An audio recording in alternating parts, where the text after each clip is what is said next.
18 hours.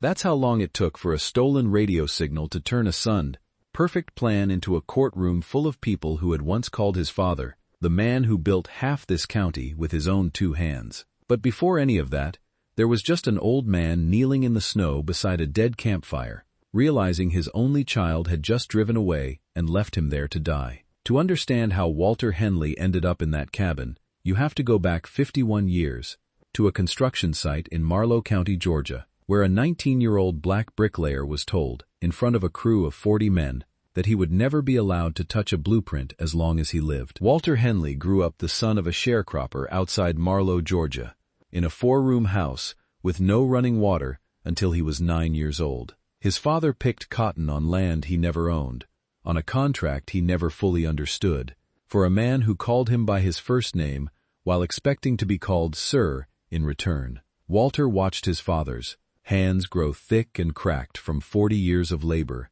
that built other men's fortunes and left his own family with nothing, and he decided, somewhere around age 12, that he would learn to read blueprints instead of cotton rows, because blueprints, unlike cotton, belonged to whoever held the pencil. He apprenticed as a bricklayer at 16, the only trade willing to take him, and by 19 he was the fastest, most precise layer on any crew in the county, a fact that earned him respect from the men who worked beside him, and resentment from the man who employed them. His name was Gareth Tillman, owner of Tillman Construction, the largest building firm in 3 counties. In the spring of 1973, on a job site building the new county courthouse annex, Walter approached Tillman with a stack of drawings he had drafted himself at night, correcting a structural flaw in the annex's load-bearing wall that the firm's licensed engineer had missed. Tillman looked at the drawings for exactly 4 seconds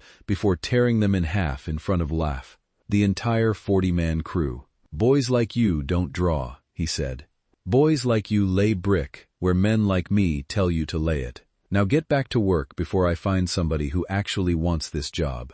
Walter laid brick that day, and every day after, for 6 more years, saving every dollar he earned, from a wage that was 11 cents less per hour than what white bricklayers on the same crew were paid for the same work. In 1979, he used $4,100 in savings, a small construction loan from one of only 2 black-owned banks willing to lend to him, and the drafting skills he had taught himself from library textbooks, to start Henley Structural, the first black-owned engineering and construction firm in Marlow County's history. It took 11 years before the county awarded Henley Structural its first public contract. It took 26 before Walter's firm built the very courthouse annex extension that sat, to this day, 12 feet from the spot where Gareth Tillman had once torn his drawings in half. Walter married Odessa Reeves in 1981, and together they raised one son, Marcus, in a house Walter built himself, board by board, on 11 acres of land outside town that Walter had bought in cash, the year his firm turned its first real profit. Odessa passed in 2014, from a stroke, sudden and merciless, in the kitchen of that same house, and Walter, then 68 years old, had not fully stopped grieving her in the 11 years since. Marcus Henley was 46 years old, charming in the particular way of men who have learned that charm is cheaper and faster than competence, and he had spent 2 decades failing upward. Through a series of business ventures, his father had quietly bailed out more times than either of them ever discussed out loud. A logistics company that collapsed, owing $180,000 to suppliers. A real estate flip that lost $95,000 when the market turned. 2 divorces, the second of which left him with a court-ordered alimony payment of $2,200 a month that he resented discussing and rarely paid on time. What Marcus wanted, more than he had ever admitted to anyone, including himself, was the 11 acres his father owned outside town. Land that, since the city's expansion plan was approved 18 months earlier, had been quietly rezoned for commercial development, and was now worth, according to a developer's unsolicited offer that had arrived in Walter's mailbox 3 months earlier, $4 million. Walter had no intention of selling.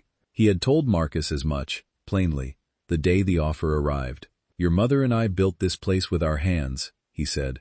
"I'm not selling it to a man in a suit so he can put a parking garage where her garden used to be." Marcus said he understood. He did not understand, or rather, he understood completely, and simply decided that understanding was not the same thing as accepting.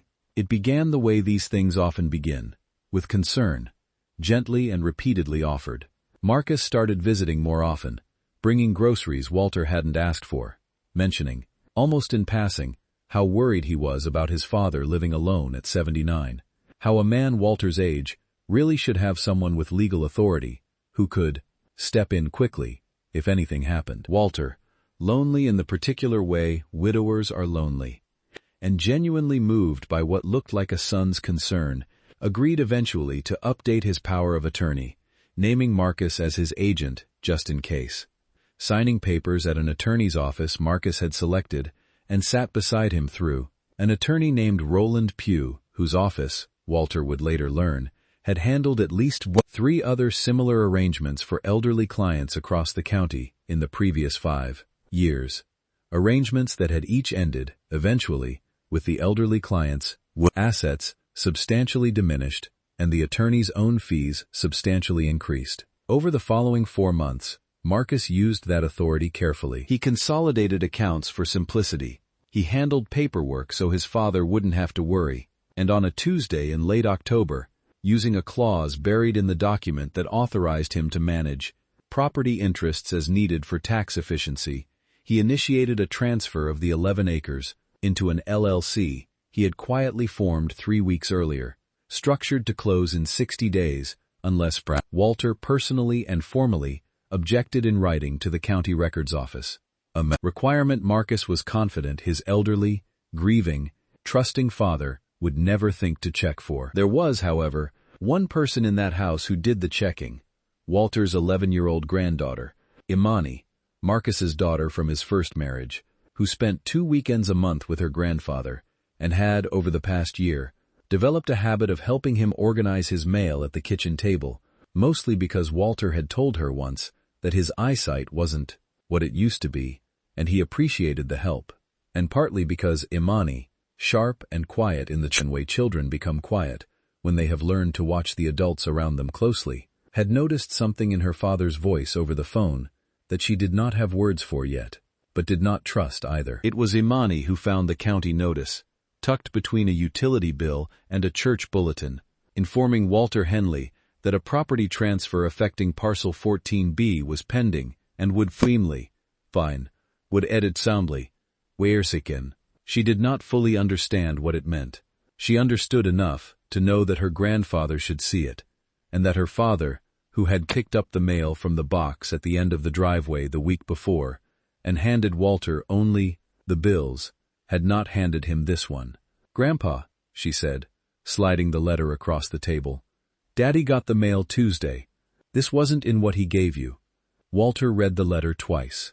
He did not say anything dramatic in front of his granddaughter. He folded the letter carefully, put it in his shirt pocket, and the following morning drove to the county records office himself, where a clerk who had known Walter for 30 years pulled the file and explained, plainly, exactly what was happening to his land. Walter did not confront Marcus immediately. He drove instead to the office of an attorney named Camille Ashworth, a woman who specialized in elder law and who had, coincidentally, represented 2 of Roland Pugh's previous clients in actions to recover assets transferred under similarly structured powers of attorney. Camille reviewed the document Walter had signed, the LLC filing, and the 41-day window, and told him plainly that he had legal standing to revoke the power of attorney immediately and file an objection that would freeze the transfer entirely. "I can file this today," she said.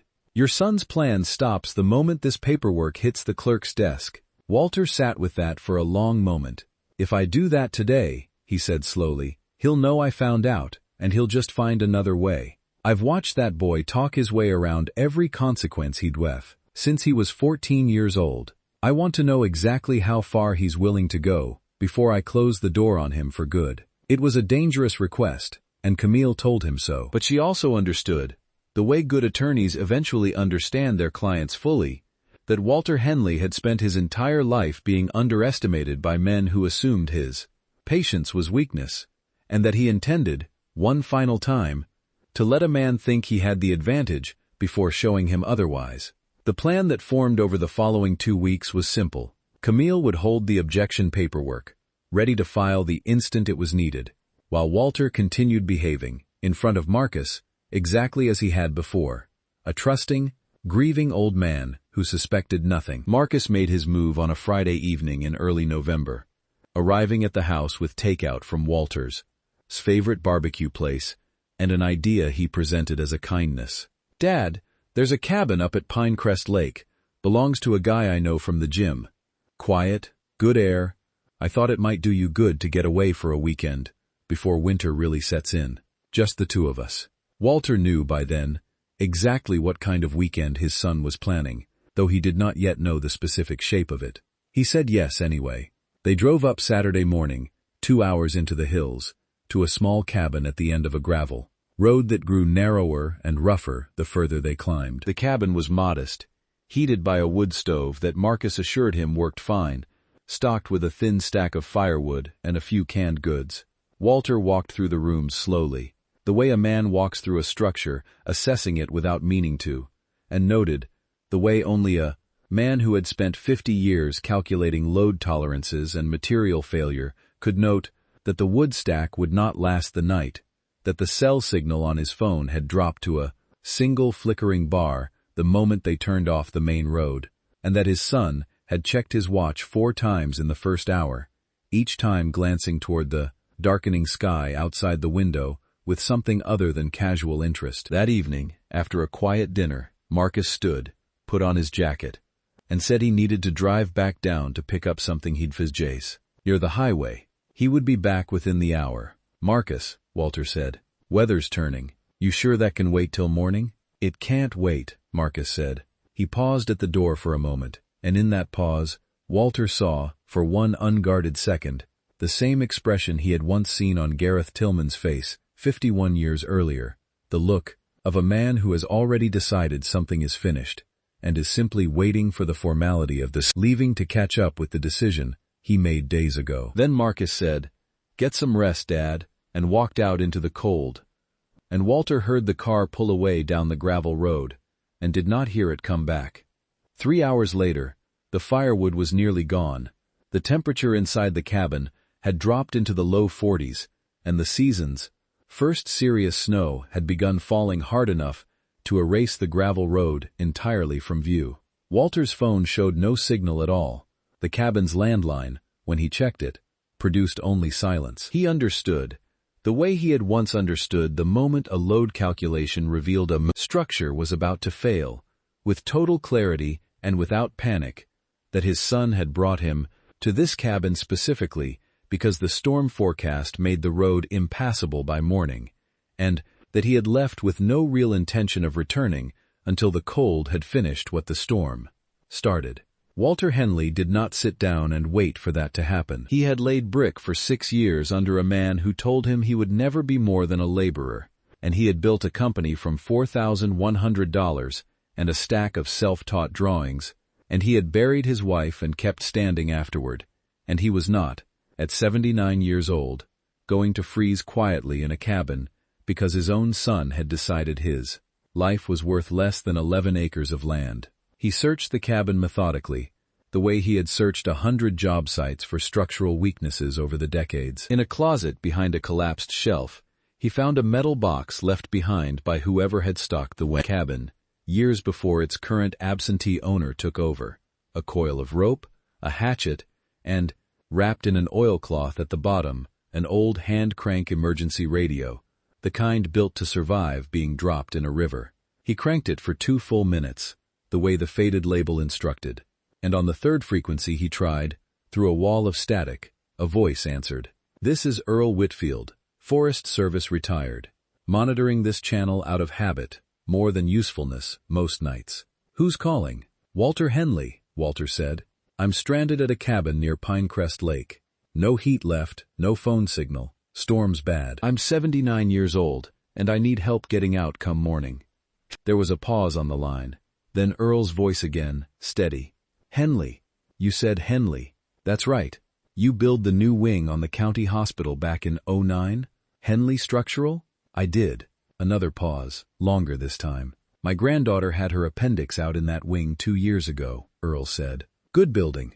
Solid. I'll get you out at first light, Mr. Henley. You hang tight and crank that radio every hour, so I know you're still with me. Walter survived the night feeding the stoves, last embers, as carefully as he had once calculated a beam's final tolerance, rationing warmth, the way he had once rationed hope during 6 years of laying brick for a man who told him he'd never amount to anything. Earl Whitfield reached the cabin at 7:40 the next morning in a County Forest Service truck with snow chains on all 4 tires, and found Walter alive, cold, and entirely lucid, sitting upright by a dead stove, with the radio still in his lap. Earl drove him straight to his own house first, not the hospital, insisting Walter eat something warm before anyone examined him, and it was at Earl's kitchen table, 2 hours later, that Walter called Camille Ashworth and told her, in a voice steadier than either of them expected, "File it.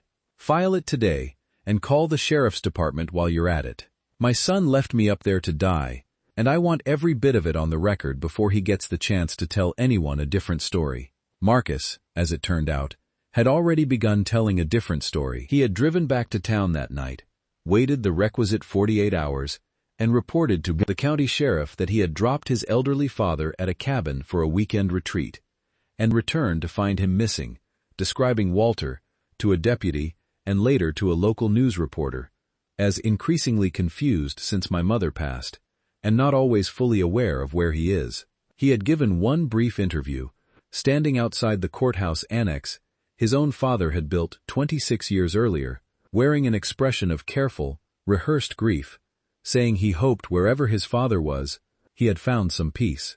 He gave that interview at 9:15 that morning. Walter Henley, alive, warmed by Earl Whitfield's wood stove and wrapped in one of Earl's wife's quilts, was being interviewed by a sheriff's deputy 4 miles away at the exact same hour, giving an account that placed him very much alive, very much aware of where he was, and entirely capable of explaining who had left him there. The county's records office, acting on Camille's emergency filing, froze the 11-acre property transfer within hours. The sheriff's department, working from Earl's radio log timestamps cross-referenced against Marcus's own missing persons report, opened a criminal investigation into elder endangerment and fraudulent transfer of property that same afternoon. It was the county's annual Founders' Day ceremony, held 3 weeks later on the courthouse steps and attended by roughly 400 residents, local officials, and the same regional newspaper that had once run Marcus's tearful missing father interview, where the full truth finally reached the public in a way no one in that crowd could later pretend they hadn't witnessed. The ceremony had been planned months in advance, before any of this happened, to honor Marlow County's most significant black-owned businesses, with Henley Structural, slated to receive a lifetime achievement recognition for 50 years of contributions to county infrastructure, an honor the county council had voted on back in the spring, long before anyone knew the man being honored would, weeks earlier, have nearly frozen to death in a cabin his own son arranged. Walter almost declined to attend, exhausted by the previous month's ordeal, and uncertain he wanted to stand in front of a crowd so soon after surviving it. Imani was the one who convinced him otherwise, sitting across from him at his kitchen table on a Sunday afternoon, the same table where she had once slid a county notice toward him that changed everything. "Grandpa," she said, "if you don't go up there, people are just going to remember whatever Daddy told the news.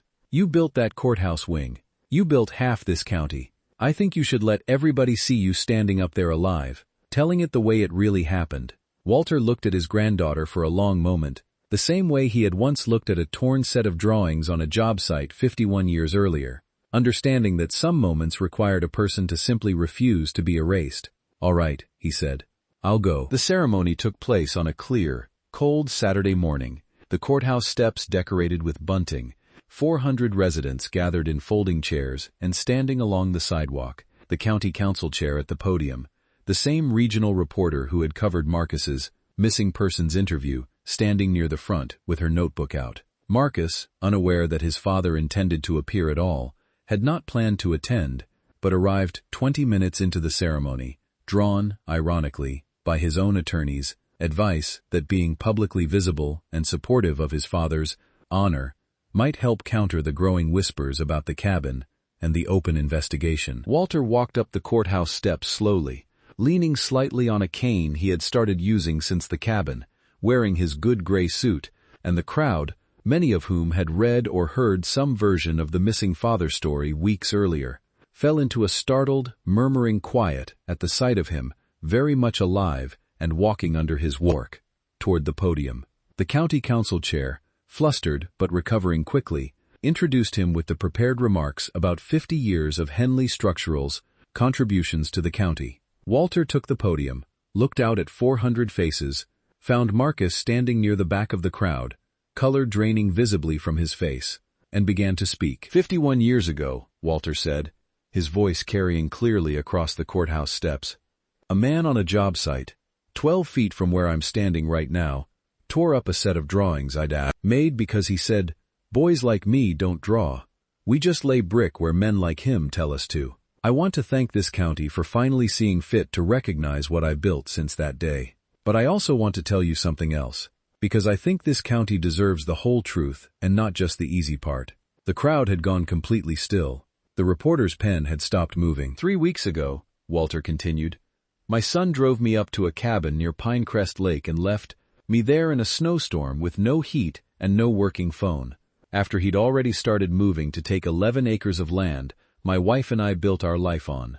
He told this county's sheriff department I was missing and confused. He told a reporter standing somewhere in this crowd right now that he hoped wherever I was, I'd found some peace. He paused, letting the silence sit exactly as long as it needed to. I'm standing right here. I found a hand-crank radio in a metal box, and a man named Earl Whitfield who answered it. And I am neither missing nor confused. I built half the buildings standing around this courthouse with my own 2 hands, and I am not going to let anybody, including my own blood, write the ending to my story before I'm finished living it. For 3 full seconds, nobody on those courthouse steps made a sound. Then a single voice broke the silence. Earl Whitfield himself, standing near the front in his Forest Service jacket, who simply said, loud enough to carry, "Every word of that's true. I pulled him out of that cabin myself." The murmur that followed moved through the crowd like weather. 400 people turning to look toward the back, where Marcus stood frozen, his face the color of the cold morning air, his attorney beside him already reaching for his arm to steer him away from the cameras that had, in the space of 30 seconds, turned entirely in his direction. The sheriff's deputy, who had been quietly working the case for 3 weeks, standing near the courthouse entrance in plain clothes, specifically because the department had anticipated this exact possibility, stepped forward and asked Marcus to come with him to discuss the open investigation, a request made plainly, without theater, in front of the same 400 witnesses Marcus had spent weeks performing grief for. Marcus did not run. He simply stood there for a long moment, looking at his father standing tall on the courthouse steps in his good gray suit, and then he walked toward the deputy without a word, his attorney trailing behind him, already, speaking quickly about cooperation and context that nobody in that crowd was inclined to wait around and hear. Marcus was charged 3 weeks later with elder endangerment, attempted fraudulent transfer of real property, and filing a false report to a sheriff's department. He pleaded guilty to reduced charges the following spring, in exchange for a recommendation that spared him the maximum sentence, and received 3 years, with the 11 acres permanently restored to Walter's name, and the LLC transfer formally voided by the county court. Roland Pugh, the attorney who had drafted the original power of attorney, came under review by the state bar after 2 more of his former clients, alerted by news coverage of Walter's case, came forward with strikingly similar stories of assets quietly transferred under similarly broad authority. He surrendered his law license the following year, rather than face a formal hearing. Walter did not attend Marcus's sentencing. He sent Camille in his place, with a short written statement that the judge read aloud, the same plain words Walter had spoken on the courthouse steps, asking only that the law do what the law was built to do, without bitterness, and without a request for anything beyond accountability. The land stayed in Walter's name. He did not sell it to the developer, and he never spoke to Marcus again, though he did, eventually, after several months of careful conversation with Marcus's ex-wife, work out an arrangement to keep seeing Imani every other weekend, the same way he always had, because whatever her father had become, Walter refused to let it cost him the one person who had cared enough to slide a folded letter across a kitchen table when it mattered most. 1 year later, the 11 acres held something new, a small training workshop Walter built on the back corner of the property, funded partly from the recovered land's value and partly from Henley Structural's remaining accounts, offering free apprenticeships in drafting and structural design to young black tradesmen across the county, who, like Walter at 19, had the skill and the hunger, but no one willing to hand them a blueprint and let them prove it. 41 young apprentices passed through the program in its first year. 3 of them were hired directly into junior drafting positions at Henley Structural, the same company that, 51 years after a man tore up a teenager's drawings on a job site 12 feet from a courthouse, had outlived every single person who ever told its founder he didn't belong holding the pencil. It was on a Sunday afternoon the following autumn, sitting on the porch of the house he'd built with his own hands, watching Imani, now 12, sketch the outline of a small treehouse she wanted him to help her design, that Walter finally said the thing he had been carrying since the cabin. "You know," he said, "your grandmother used to tell me, every single time something tried to knock me down, that the proof of a man isn't whether the structure gets tested. Every structure gets tested eventually. The proof is whether it's still standing when the testing's done." Imani looked up from her drawing. "Are you still standing, Grandpa?" Walter considered the question the way he considered most things now, slowly and completely. "Baby," he said, "I'm not just standing, I'm still building. A man does not need the people who doubted him to ever say they were wrong. He only needs to keep building long enough that the proof stands taller than their doubt ever did."